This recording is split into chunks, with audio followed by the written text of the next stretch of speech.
नमस्कार, डॉक्टर सर्वेश कुमार सुयस। आज के राष्ट्रीय समाचार बुलेटिन में आपका स्वागत है। अफगानिस्तान के उपराष्ट्रपति रहे अमरुल्लाह सालेह के बड़े भाई रोहुल्लाह सालेह की हत्या कर दी गई है। उन्हें दरिंदगी के बाद मौत के घाट उतार दिया गया है। कल रात नार्दर्न अलायंस और तालिबान के बीच हिंसक झड़प हुई थी। इसी घटना में सालेह के बड़े भाई को मार गिराया गया। अमेरिका में नए नियमों के मुताबिक अमेरिकी सरकार और उसकी वित्तीय मदद से चलने वाले ठेकेदारों के तमाम कर्मचारियों के लिए कोरोना टीका लगाना अनिवार्य कर दिया गया है। ऐसे में लगभग 8 करोड़ अमेरिकियों के लिए कठिनाई खड़ी कर दी है, क्योंकि ये लोग रिपब्लिकन पार्टी के समर्थक हैं। अमेरिकी राष्ट्रपति जो बाइडेन ने चीन के अपने समकक्ष शी जिनपिंग से 7 माह बाद फोन पर दूसरी बार बात की। इस समय दोनों देशों के बीच असहमत वाले मुद्दों की कोई कमी नहीं है, जिसमें चीन से उत्पन्न साइबर सुरक्षा उल्लंघन, बीजिंग द्वारा कोरोना वायरस महामारी से निपटने के तरीके और व्हाइट हाउस के मुताबिक चीन की प्रतिरोधी और अनुचित व्यापार प्रथाएं शामिल हैं। हालांकि इन विषयों पर अभी कोई वार्ता नहीं हुई है। अफगानिस्तान में तालिबान राज कायम होने के बाद अफगानिस्तान गंभीर आर्थिक संकट में फंस गया है। अफगानिस्तान के लिए संयुक्त राष्ट्र की विशेष दूत डेबोरा लेओन्स ने अफगानिस्तान को आर्थिक और सामाजिक पतन से बचाने के लिए सुरक्षा परिषद से विदेशों में फ्रीज संपत्ति को जारी करने का आग्रह किया है।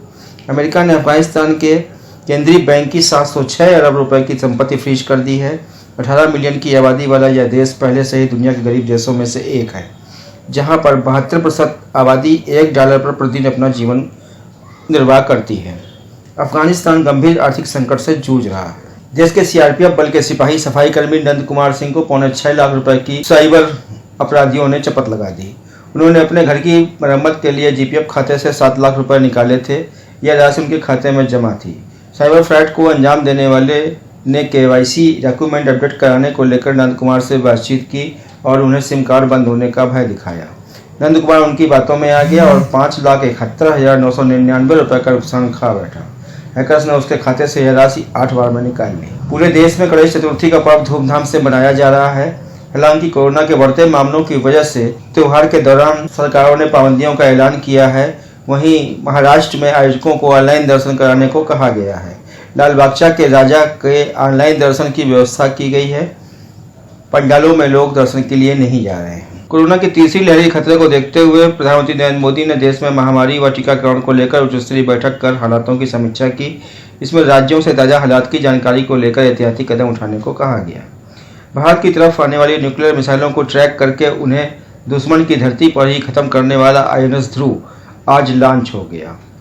DRDO और NTRO के सहयोग से हिंदुस्तान शिपयार्ड द्वारा इस जहाज को बनाया गया है। इस जहाज को नौसेना की सामरिक बल कमान द्वारा संचालित किया जाएगा।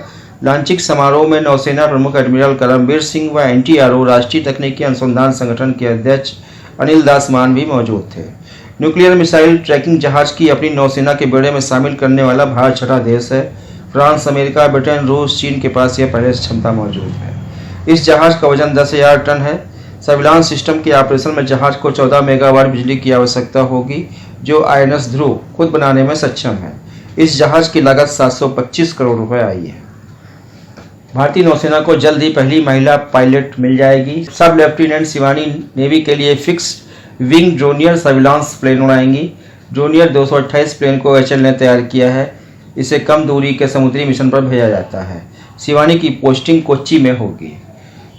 केंद्र सरकार BPCL और शिपिंग कॉरपोरेशन समेत 5 पब्लिक सेक्टर यूनिट्स में विनिवेश के बाद 12 अन्य सरकारी कंपनियों की हिस्सेदारी बेचने की तैयारी में है।